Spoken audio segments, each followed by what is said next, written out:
నమస్తే, welcome to 10 TV. మెస్సీని ఇండియాకు రప్పించిన శతద్రు ఎవరు? హైదరాబాద్లో మెస్సీ మానియా పీక్స్ కి చేరింది. అభిమాన ఆటగాడు కళ్ళ ముందు కనిపించబోతున్నాడు, ఆడబోతున్నాడనే ఊహే అభిమానుల ఉత్సాహానికి బ్రేక్ లేకుండా చేస్తోంది.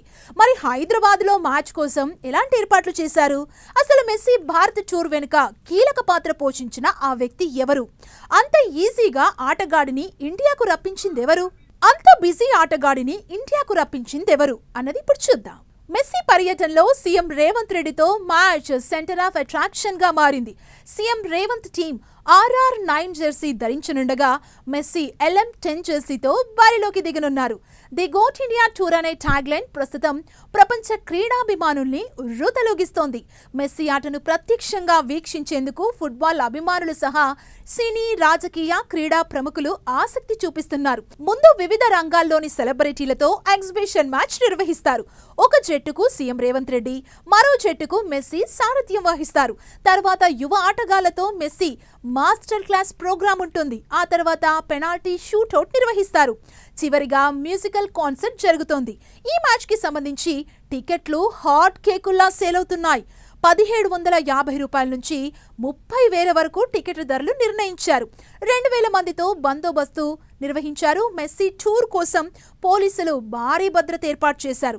ఒక ఉప్పల్ స్టేడియంలోని సుమారు 2,000 మందితో బందోబస్తు పెట్టారు. అదనంగా స్టేడియం లోపల 1000 మంది వాలంటీర్లు విధుల్లో ఉండనున్నారు. 23 ఎకరాల విస్తీర్ణంలో ఉన్న స్టేడియంని భద్రతా అవసరాలకు అనుగుణంగా 4 సెక్టార్స్ గా విభజించామని చెప్పారు. 39,000 మంది సామర్థ్యానికి అనుగుణంగా ఏర్పాట్లు చేశారు.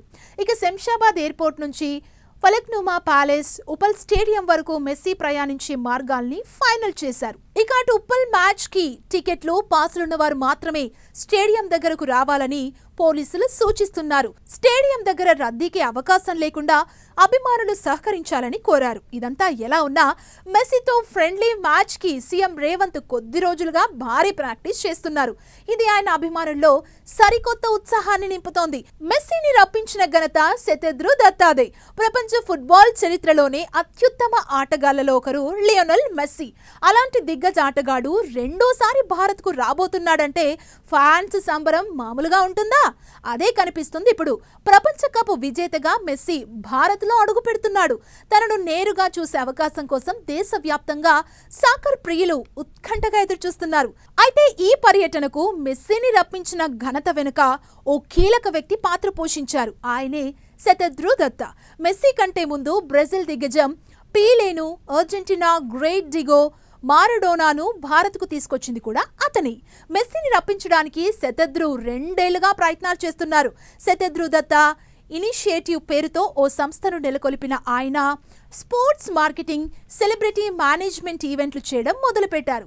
కోల్కతా సహా కొన్ని నగరాల్లో ఫుట్బాల్కి ఉన్న ఆదరణను దృష్టిలో ఉంచుకొని ఈ ఆటలో దిగ్గజాలను భారత్కు రప్పించడంలో దృష్టి పెట్టారు. 2015లో పీలేని కోల్కతాకు తీసుకొచ్చారు. ఆ కార్యక్రమానికి గంగూలీ కూడా హాజరు కావడంతో అభిమానుల నుంచి గొప్ప స్పందన వచ్చింది. తర్వాత మారడోనా, రొనాల్డినో, ఎమీ మార్టినేజ్ లాంటి స్టార్స్ తో ఇలాంటి కార్యక్రమాలు నిర్వహించాడు శతద్రు. 2022లో అర్జెంటీనా ఫుట్బాల్ ప్రపంచ కప్ గెలవడం, ఆ విజయంలో మెస్సీ కీలక పాత్ర పోషించడంతో ప్రపంచ వ్యాప్తంగా అతడి పేరు మారుమోగింది. దీంతో అతన్ని భారత్కు రప్పిస్తే గత ఈవెంట్లన్నింటినీ మించిన స్పందన వస్తుందని, అది భారత్లో ఫుట్బాల్ ఆదరణకు తోడ్పడుతుందని భావించారు శతద్రు. 2 ఏళ్ల పాటు ఇందుకోసం అతను ప్రయత్నాలు చేస్తూనే ఉన్నాడు. హైదరాబాద్ కు మెస్సీ ఏంటి, ఇక్కడ ఫుట్బాల్ ఏముంది అనుకునే వాళ్ళకి మన గోట్స్ వీళ్ళే. ఒక్కసారి తెలుసుకోండి. మెస్సీ ఏజెంట్ అయిన అతడి తండ్రితో ముందుగా సంప్రదింపులు జరిపాడు శతద్రు. చాలా ప్రయత్నాల తర్వాత భారత్లో 3 రోజుల పర్యటనకు మెస్సీ అంగీకరించాడు. ఇదంతా ఎలా ఉన్నా మెస్సీ రాక తర్వాత భారత్లో ఫుట్బాల్కి మరింత క్రేజ్ రావడం ఖాయం. సాకర్ అంటే ప్రస్తుతం కొన్ని రాష్ట్రాల్లో, కొన్ని ప్రాంతాలకు పరిమితం. మెస్సీ పర్యటన ఈ క్రేజ్ ని దేశవ్యాప్తంగా చేసే అవకాశం ఉందనటంలో ఎలాంటి అనుమానం లేదు.